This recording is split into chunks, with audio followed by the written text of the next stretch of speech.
Hello everyone, welcome back to my channel. So Ateez on tour again. The sale is tomorrow, so it's honestly giving me very little time to prepare. I didn't even get to make like a video of me like explaining how to get tickets like I usually do, so I will be linking that, even though by the time you guys are seeing this they already went on sale. That's how little time we had to prepare, or maybe you guys did, but I've been so busy. I just had a whole week of Hobie for his concerts, and now Ateez is going on tour, and I have no time to recover money wise, time wise, mentally, like at all. But we're gonna do this, and we hopefully will get tickets. I could buy resale, but I think it's fun to buy on my own, like actually going in and getting them. So that's what I'm gonna do, and we'll see how it goes. So sales tomorrow.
Okay, so it's the next day, and let's talk about what just happened because it was interesting and I thought I would share because the video that you guys saw of me actually trying to buy tickets was a lot shorter than the actual clip I took. I think I was in there for like 10 minutes before I actually bought the ticket that I ended up with, and then I went back and bought one for my sister. But yeah, so let's go through that a little bit. Okay, starting with my ticket, I got into the actual selling page in about 5 minutes. Yeah, it was a pretty short amount of time, but when I did go in there, a lot of the really good seats were already taken. I will say my goal wasn't to get like ultimate VIP or even the second tier VIP. It was pretty much getting either third VIP or just regular floor seats just because of prices and things. And I was thinking maybe they're gonna add a second date. It could still happen from when I'm filming right now. It hasn't happened yet. I thought they would announce it today, but they haven't. So maybe after tomorrow, after general sale, they might announce another date for LA. They did that last year, when we actually had 2 days instead of one. And so I'm thinking they're gonna do the same thing. So I didn't want to go all out just in case maybe I'm able to get that third tier VIP on the next day, which I think would be either Saturday or Sunday. That's what I'm thinking. I'm not sure. They haven't announced anything yet, but for right now, I was able to get floor seats. Um, I think in the clips, I'm not sure if I took it out or not, but I was able to have some VIP in my cart, but I didn't end up buying them because I wasn't satisfied with the view. So I will say I was a little bit picky this time and overly confident in some ways because I always thought I could get better seats, and that's kind of why I let some pretty good seats go. I'm not like upset about it because I think my seat and what I paid for was good. I didn't overpay for my seat.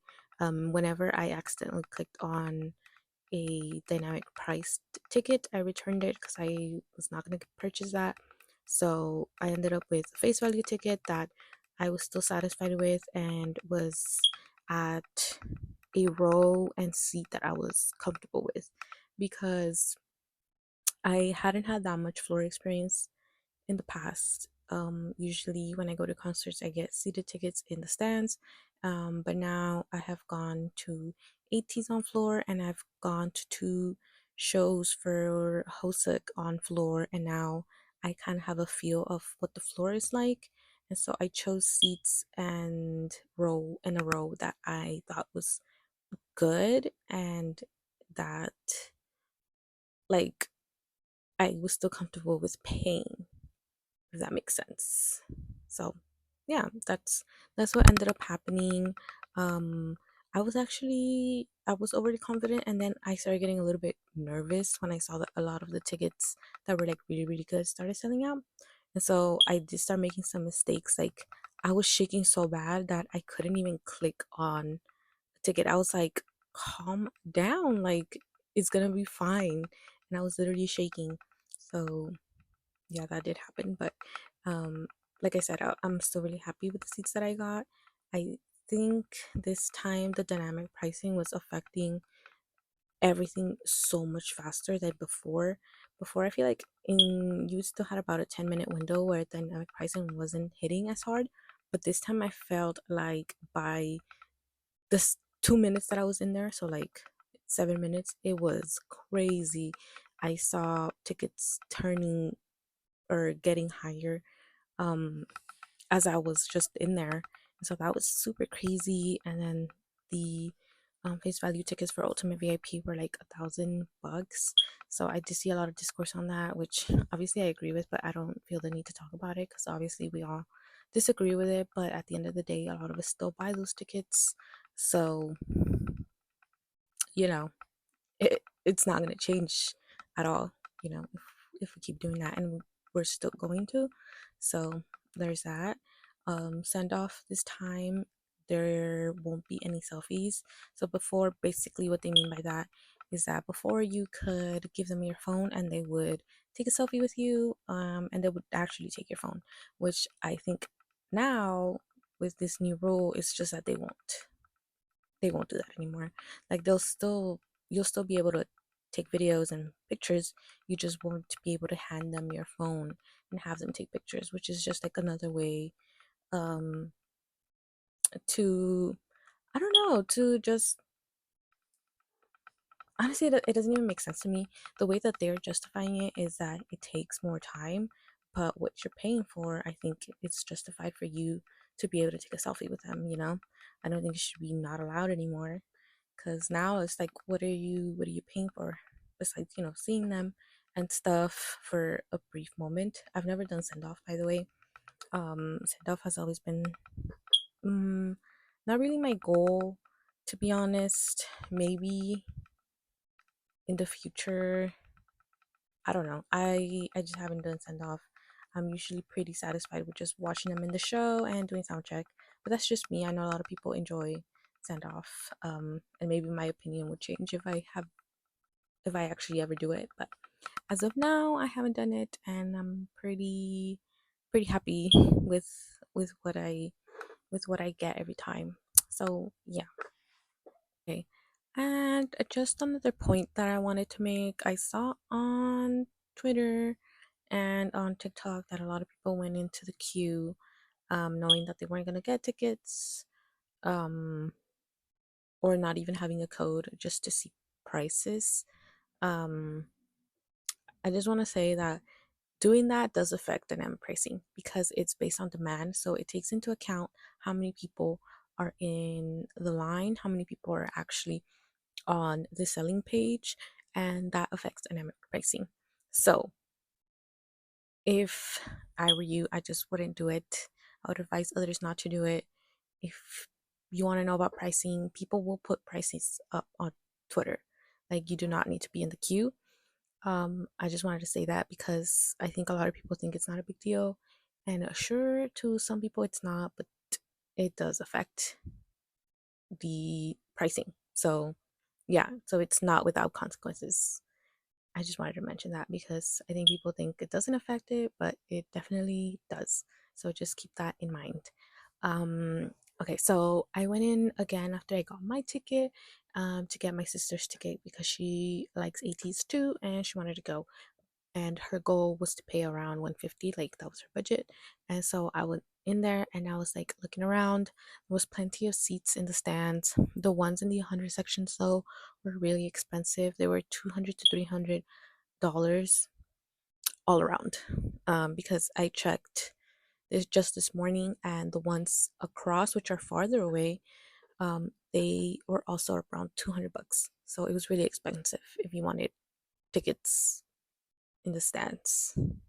So yeah, which doesn't make sense to me because I'm on floor and I paid around two something also, 200 to 300, about three, let's say 300, which would be the same amount if you were in the stands. So that doesn't make sense to me. That money, it doesn't make sense because if you're on floor, obviously you pay more, and if you're on the stands, you shouldn't. Again, it's not AT's fault. It's all about money, profit. Ticketmaster and the selling company, I think it's AEG, them. It's all them. Definitely not blaming ATs for this. So yeah, that was crazy. So in order to, get within her budget, I went a little bit further up, but still towards the side, which is what she wanted. And I ended up getting like club seats, which are on the Toyota side. I don't know if you guys ever been to BMO. There's like a Toyota side entrance, and it's on that side. And the seats are a little bit nicer. They're a little bit more cushioned than the plastic seats for the regular seats. And yeah, I think that's probably all the benefits that a club seat has. And ended up being 135, so less than her budget, which was good. So saved her a little bit of money, and the seat was really good, and I know she's gonna be comfortable there. So that's the one I got for her.